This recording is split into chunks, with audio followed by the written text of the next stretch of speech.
Bismillahirrahmanirrahim. Alhamdulillah. Wa asyhadu an la ilaha illallah wahdahu la syarika lah. Wa asyhadu anna Muhammadan abduhu wa rasuluh. Sallallahu alaihi wa ala alihi wa sahbihi wa sallama tasliman mazida amma ba'd. Walhamdulillah. Salah satu dari perkara yang senantiasa perlu untuk kita sadari adalah nikmat taufiq untuk kita menuntut ilmu syar'i. Dan itu adalah nikmat yang terbesar. Karena dengan ilmu syar'i kita dapat mewujudkan hakikat dari perwujudan kita sebagai manusia di dunia ini, yaitu dalam rangka tahqiqul ubudiyah, mewujudkan penghambaan diri kepada Allah Rabbul Alamin. Dan itu tidak bisa terrealisasikan dengan baik kecuali dengan ilmu syar'i. Wa ma khalaqtul jinna wal insa illa liya'budun. Tidaklah aku ciptakan jin dan manusia melainkan dalam rangka agar mereka itu hanya untuk beribadah kepadaku. Sementara tahqiqul ubudiyah, beribadah itu tidak dapat terrealisasi dengan baik kecuali dengan perantara ilmu. Maka suatu nikmat ketika Allah kehendaki bagi kita kebaikan untuk dapat meraih atau sampai dalam tujuan penciptaan kita, yaitu ibadah. Sebagaimana dalam hadis Muawiyah ibn Abi Sufyan, man yuridillahu bihi khairan yufaqihu fid din. Barang siapa yang Allah kehendaki bagi seseorang itu kebaikan dunia maupun kebaikan akhirat, niscaya Allah faqihkan dia terhadap perkara agamanya. Disebutkan oleh Syekhul Islam Ibnu Taimiyah dalam Majmu' al-Fatawa, mafhumnya bahwasanya seseorang yang Allah kehendaki bagi dia kebaikan itu sudah barang pasti akan Allah faqihkan dia terhadap perkara agamanya. Sebaliknya, barang siapa yang Allah tidak faqihkan seseorang itu di atas agamanya, itu adalah tanda bahwasanya Allah tidak menghendaki kebaikan pada diri hamba tersebut. Maka perkara yang selalu dan senantiasa harus kita sadari dan kita rasai, nikmat taufik dan i'anah dari Allah Subhanahu wa taala untuk kita senantiasa bermajlis ilmu, berhalaqah. Dan senikmat-nikmat ilmu adalah ilmu ma'rifatullah, mengetahui tentang Allah Subhanahu wa taala al-ma'bud yang kita sembah. Dan ini adalah puncak dari segala ilmu, yaitu ma'rifatullah. Insyaallah yang akan kita kaji ini adalah kitab Al-Fatwa Al-Hamawiyah berkaitan dengan pembahasan asma wa sifat atau sifat-sifat Allah Subhanahu wa taala. Dan permasalahan ini adalah permasalahan yang berkaitan dengan akidah. Baik. Sebelumnya, apa yang akan kita pelajari di sini adalah ilmu dari ilmu-ilmu para salaf, yaitu manhajus salaf atau aqidatus salaf. Mungkin kita pernah sering mendengar manhaj dan kita mendengar istilah aqidah. Naam. Apa keserasian antara makna manhaj dan aqidah? Al-manhaj itu secara bahasa adalah at-tariqul wadih, jalan yang jelas, itu manhaj. Likullin ja'alna minkum syir'atan wa minhaja. Allah Subhanahu wa taala berfirman dalam surat Al-Maidah, likullin ja'alna minkum syir'atan wa minhaja. Bagi setiap kalian itu kami jadikan syariat dan minhaj. Manhaj disebutkan oleh Syekh Abdurrahman As-Sa'di, yaitu sabilan wa sunnatan, jalan dan metode. Walau sya'allahu la ja'alakum ummatan wahidah. Kalau seandainya Allah itu berkehendak, niscaya Allah akan jadikan kita semua, kalian semua itu umat yang satu. Udah enggak perlu berbeda-beda. Jadi aja satu semuanya. Naam. Tapi tidak seperti itu. Allah sebutkan hikmahnya, walakin liyabluwakum fima atakum. Tapi maksud Allah jadikan umat manusia itu dengan masing-masingnya dengan berbagai syariat dan minhaj, dan manhajnya adalah Allah ingin menguji umat manusia ini fima atakum, pada apa-apa yang mereka itu disyariatkan di setiap syariat, apakah mereka menjalaninya atau tidak. Makanya fastabiqul khairat, maka berlomba-lombalah kalian dalam kebaikan. Naam. Ilallahi marji'ukum jami'an, kepada Allah lah tempat kembali kalian semuanya. Tsumma yunabbi'ukum bima kuntum fihi takhtalifun. Kemudian Allah akan mengabarkan kepada kalian kelak atas apa yang kalian berselisih padanya. Jadi minhaj atau manhaj itu artinya metode. Allah jadikan di setiap umat dari para nabi itu syariat tersendiri dan minhaj. Naam. Tujuannya adalah liyabluwakum fima atakum. Allah uji apakah hamba-hambanya itu menjalankan syariat dan manhajnya ataukah tidak. Naam. Dan Allah sebutkan pula di akhir surat Hud, walau syaa rabbuka laja'alan nasa ummatan wahidah. Kalau Allah itu berkehendak, niscaya Allah jadikan manusia ini satu semua, mukmin semua. Nah, walau syaa rabbuka la ja'alan nas ummatan walau syaa rabbuka la ja'alan nasa ummatan wahidah wala yazaluna mukhtalifin. Tapi mereka senantiasa berselisih illa man rahima rabbuk, kecuali yang Allah rahmati. Kemudian disebutkan di situ kelanjutan ayat, Allah katakan walidzalika khalaqahum, dan lidzalika, untuk keadaan yang bermacam-macam yang berselisih itu, untuk itulah mereka diciptakan. Dan hikmah dari Allah Subhanahu wa taala untuk menguji siapa yang taat dan siapa yang tidak. Ini makna dari manhaj secara bahasa, itu artinya tariq al-wadih. Adapun secara istilah kita yang kita pahami di sini yang digunakan oleh para ulama, itu manhaj itu apa? Manhaj itu adalah suatu ibarah, ungkapan, gambaran, an kulli khuttatin, suatu bentuk gambaran dari setiap langkah, allati yasiru 'alaiha al-insan, yang mana manusia itu berjalan di atasnya. Manhaj itu adalah suatu ibarah, ungkapan dari setiap langkah yang manusia itu berjalan di atasnya dalam beragama, ai fi dinihi, dalam beragama. Sama saja apakah itu akidatan secara akidah, sulukan secara suluk, tata krama, metode, adab, akhlak, muamalah, sifatnya umum. Jadi manhaj itu apa? Segala sesuatu yang seseorang itu berjalan di atasnya dalam beragama. Baik itu cara dia berakidah, cara dia bermuamalah, cara dia beradab, cara dia berakhlak, cara dia bertauhid. Ini makna dari manhaj. Sawa'un kana haqqan au batilan, sama saja apakah itu hak atau batil. Naam. Jadi manhaj itu adalah seseorang, bagaimana cara seseorang itu beragama, meliputi akidahnya, adabnya, akhlaknya, muamalahnya. Naam. Sama saja itu hak atau batil, maka dikatakan manhajul khawarij. Maksudnya apa? Yaitu akidah dia khawarij, muamalah dia, adab dia, akhlak dia. Naam. Makanya dikatakan manhajus salaf, mudhafun ilaihi, manhajus salaf. As-salaf itu sendiri apa? Sekarang kita telah selesai dari makna manhaj.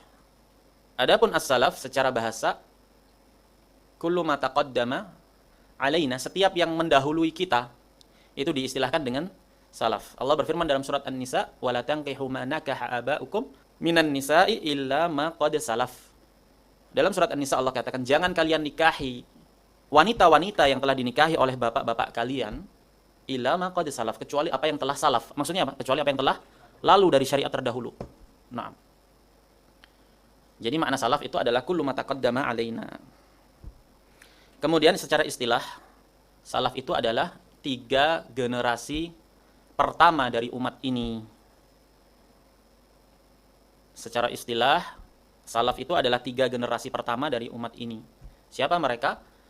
Para sahabat Nabi SAW dan tabi'in dan tabi'ut tabi'in. Berdasarkan hadis Abdullah ibni Mas'ud, muttafaqun alaih.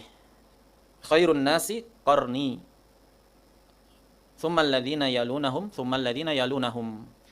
Hadis Abdullah bin Mas'ud diriwayatkan oleh Bukhari dan Muslim, bahwasanya Rasul SAW mengatakan khairun nas, sebaik-baik manusia itu qarni, generasiku. Berarti generasi sahabat.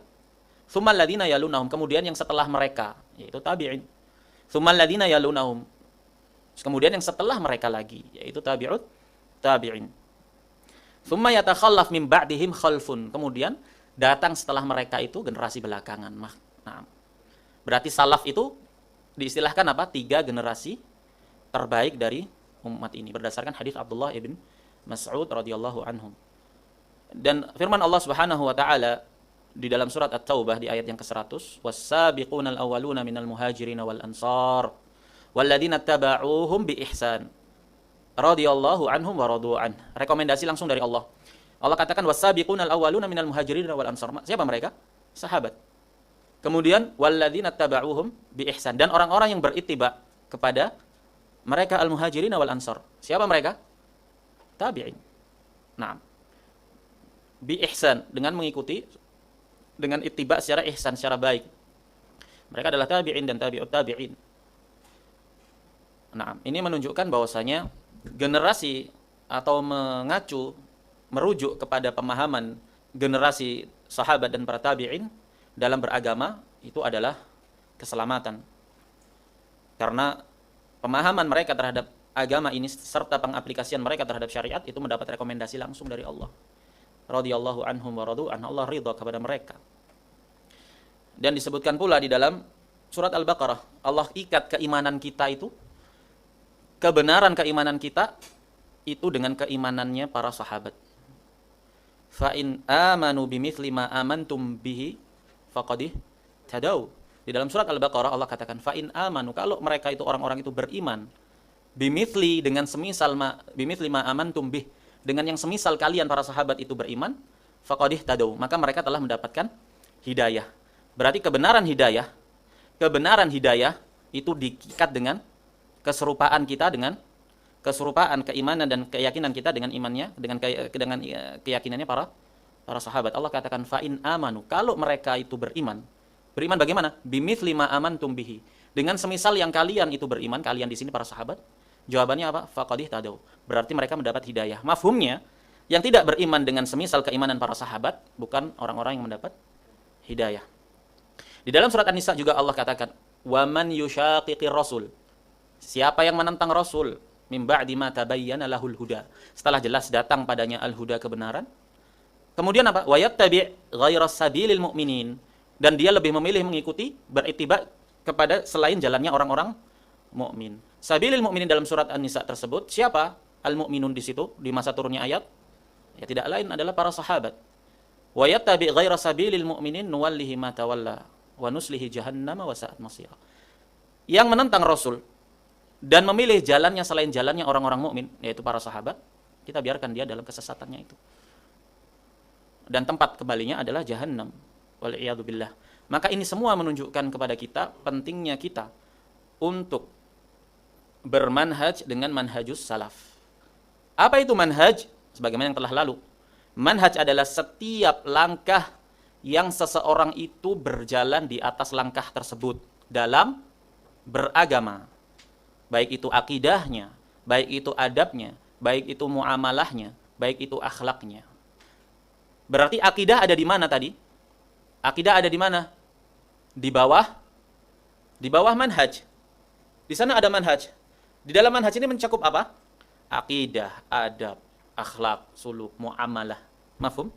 Intinya setiap langkah yang seseorang itu berjalan di atasnya dalam beragama, itu adalah manhaj. Baik. Dan di sini penting kita untuk mempelajari akidah, di mana akidah yang kita pelajari adalah aqidatus salaf, di atas manhaju as-salaf, atau di atas akidahnya para salaf. Adapun akidah, apa itu akidah? Apa itu akidah? Akidah secara istilah dia asalnya secara bahasa dari kata aqada, ain, qaf dan dal, atau dalam bahasa kita menjadi akad. Dia rabtul qawi, ikatan yang kuat, kokoh. Makanya dinamakan akdun nikah, akad nikah. Kenapa? Karena sesuatu yang tadinya haram menjadi halal, kuat dengan ikatan itu, tidak bisa terlepaskan. Akad jual beli. Sesuatu yang tadinya bukan di bawah kepemilikan dia, dengan adanya akad itu menjadi milik seseorang. Ikatan yang kokoh, kuat. Maka dinamakan akad. Asalnya bahasa Arab akad. Nah, adapun secara istilah, penggunaan akidah itu lebih digunakan untuk arkanul iman as-sittah dan mulhaqatnya. Rukun-rukun iman yang 6 dan yang mengikuti rukun-rukun iman yang 6. Ini adalah pembahasan akidah. Kalau antum buka semua kitab-kitab akidah, itu pembahasannya tidak lepas dari pembahasan rukun iman yang 6. Iman kepada Allah. Alvin, rukun iman apa aja? Yang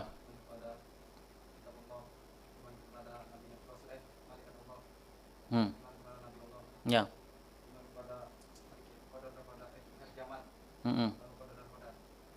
Pas. Berapa? Rukun iman, nggak boleh antum jahil padanya. Ada rukun iman, keimanan dibangun di atasnya. Nah, jadi pembahasan akidah itu berkaitan dengan rukun iman yang 6. Apa rukun iman? Yang pertama, al-imanu billah, keimanan kepada Allah. Dan keimanan kepada Allah ini terdiri dari 4 pilar. Al-imanu billah itu terdiri dari 4 pilar. Yang pertama, al-imanu biwujudillah, beriman dengan wujudnya Allah, adanya Allah, bahwasanya Allah itu ada. Yang kedua, al-imanu birububiyatillah, keimanan terhadap perkara rububiyah Allah. Apa itu rububiyah? Rububiyah adalah keimanan terhadap segala sesuatu yang berkaitan dengan perbuatan Allah. Keimanan terhadap sesuatu yang berkaitan dengan perbuatan Allah Subhanahu wa taala yang khusus. Dalam artian tidak ada serikat pada perbuatan Allah tersebut. Diulang Alvin, apa? Rububiyah itu?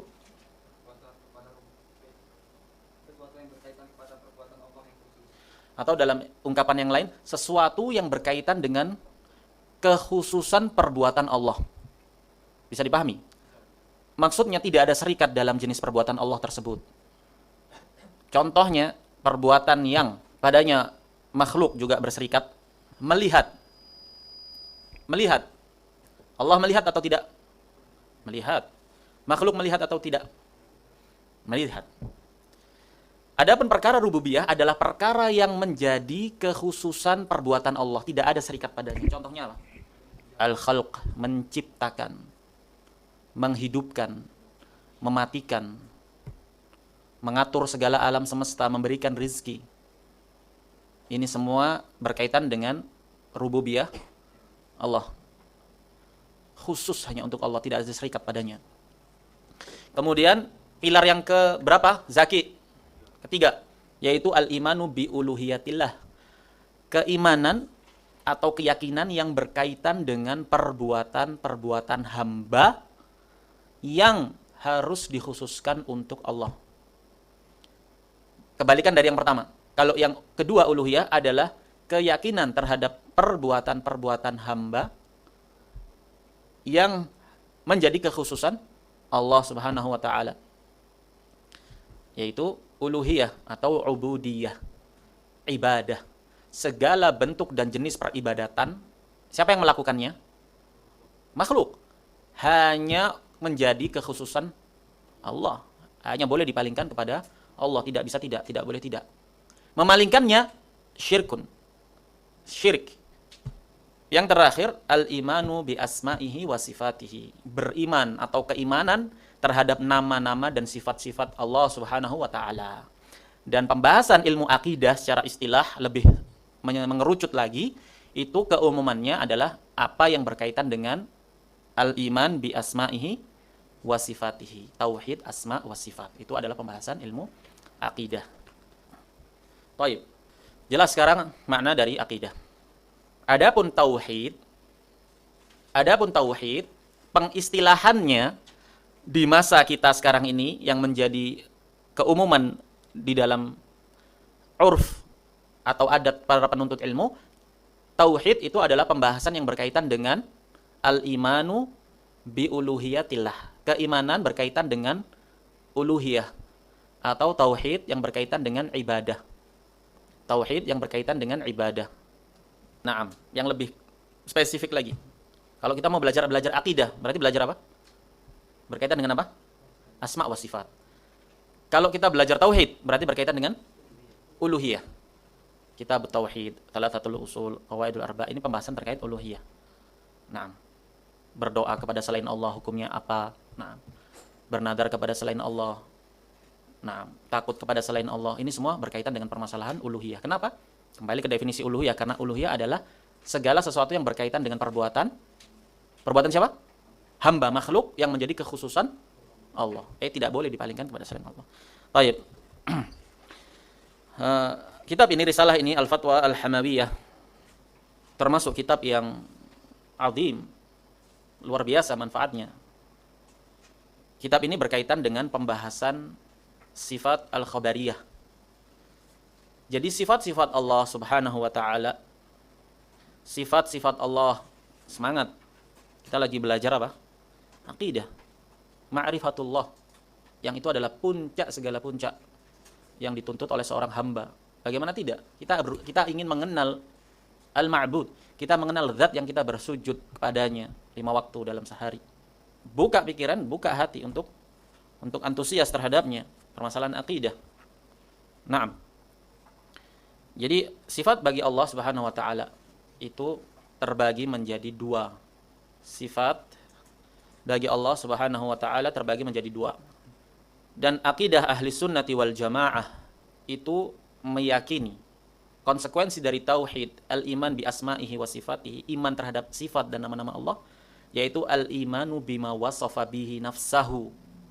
Kita beriman dengan apa yang Allah telah mensifatkan dirinya sendiri fi kitabihi, di dalam Al-Qur'an, wa bima wasafa bihi rasuluhu, dan dengan apa yang rasulnya mensifati Allah dengannya, bidun tamthil wala ta'til, tanpa kita permisalkan dengan makhluknya, tanpa pula kita nafikan, kita tolak sifat tersebut bagi Allah, tanpa pula kita takyif, kita bagaimanakan, bagaimana ya Allah, bagaimana sifatnya Allah. La.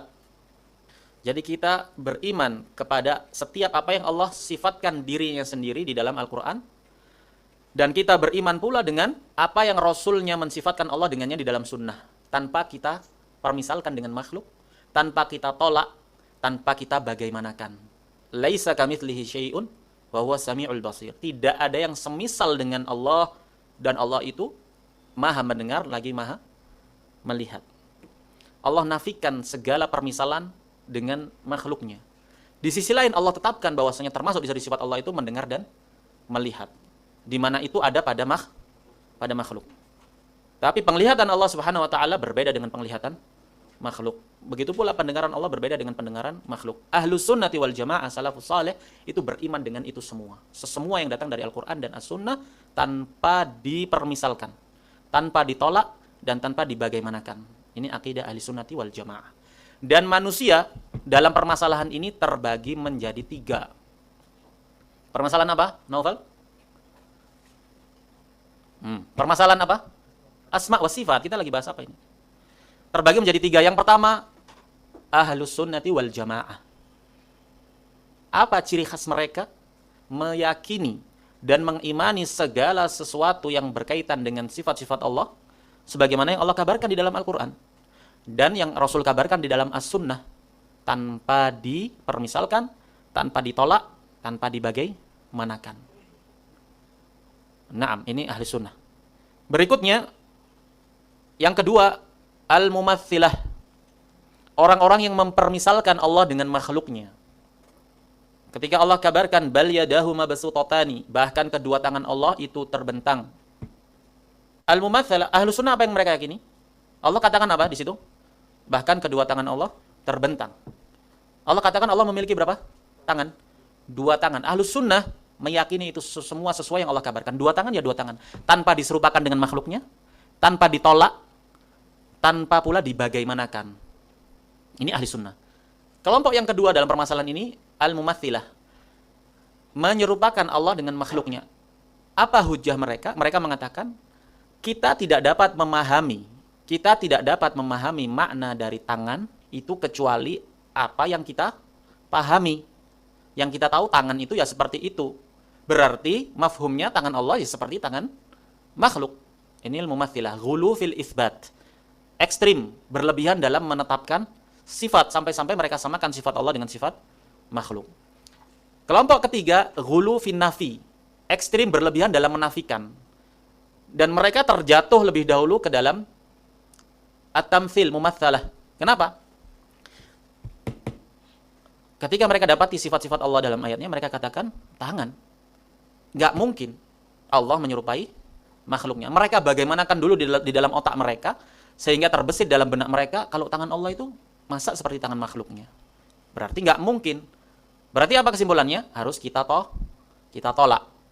Ini kelompok ketiga.